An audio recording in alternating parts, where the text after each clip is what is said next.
Hi, I'm Maggie Lakowski from Maggie Moon Tarot, and here are the vibes for the week. We start the weekend with the moon in Aquarius, under the Pisces sun, where the energy pulls us not to look at what's in it for us, but what and how we view our soul's vision towards the greater good.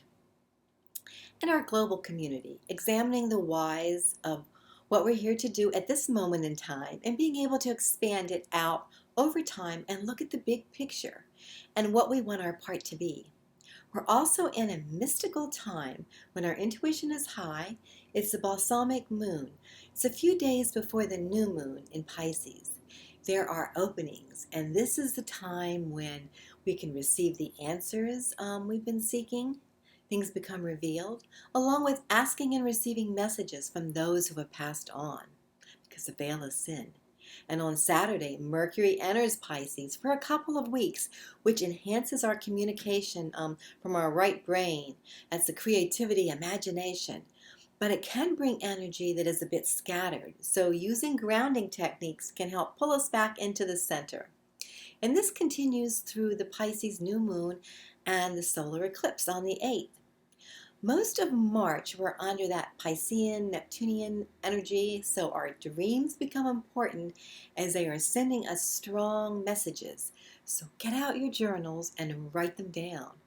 But some themes will be very memorable and important for growth because there's a message for a release and letting go for us. You'll also receive downloads and activation during this time.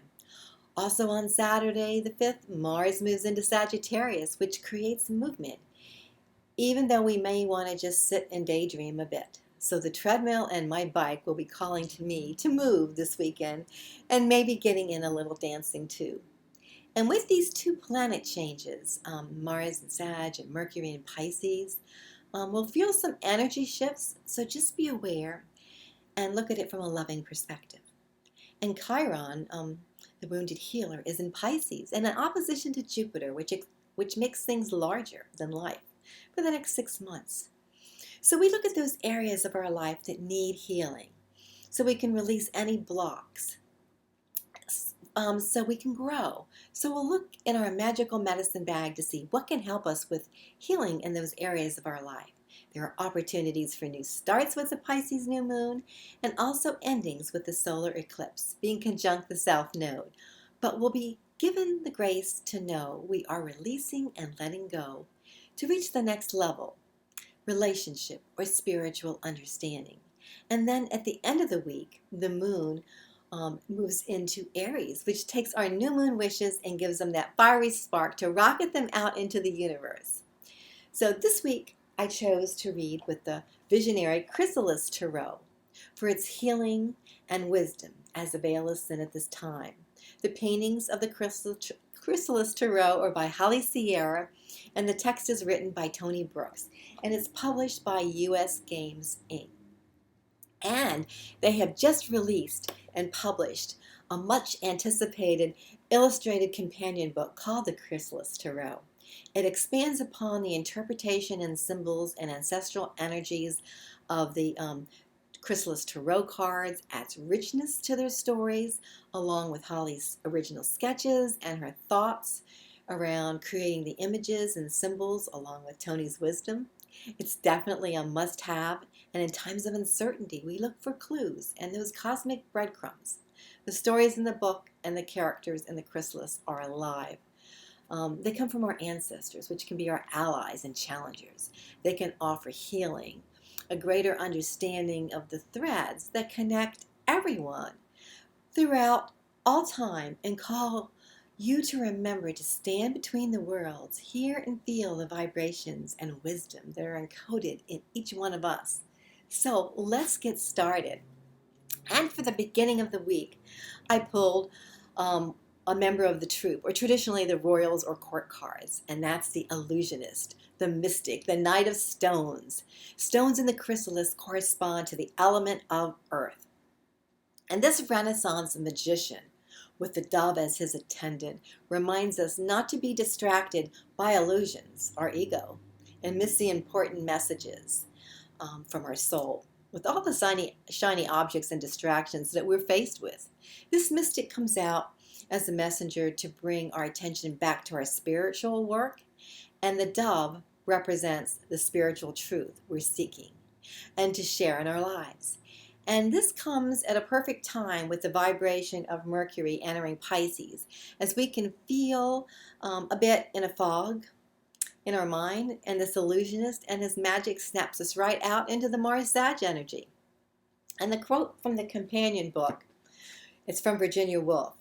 Why was it an illusion, not praise? The catastrophe, whatever it was, destroyed the illusion and put truth in its place.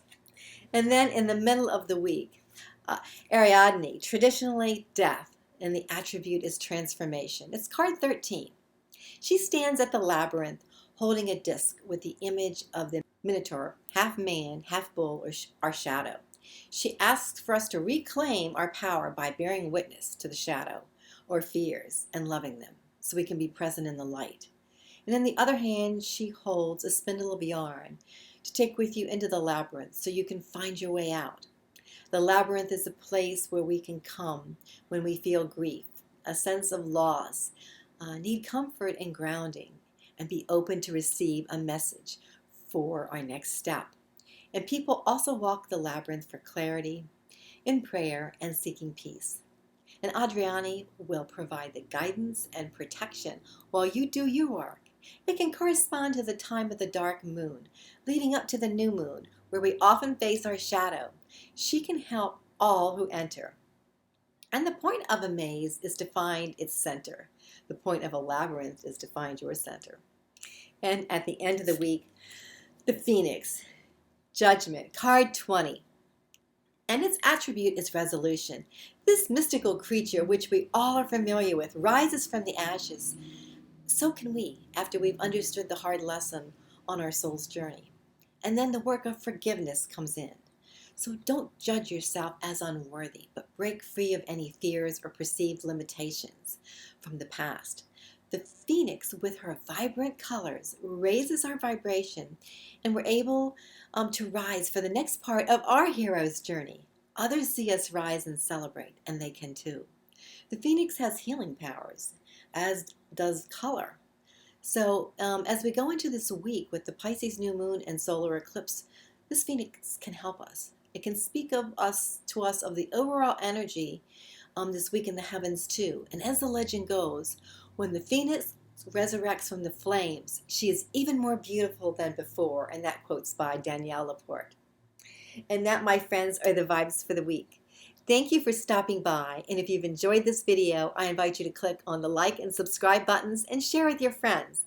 I've also included in the About section of the video links to the Chrysalis Tarot and the Facebook study group called the Chrysalis Tarot Study, and that's facilitated by Juliana Maria Ramirez. And links to find Holly Sierra and Tony Brooks, and links to the Chrysalis Tarot book that was just released.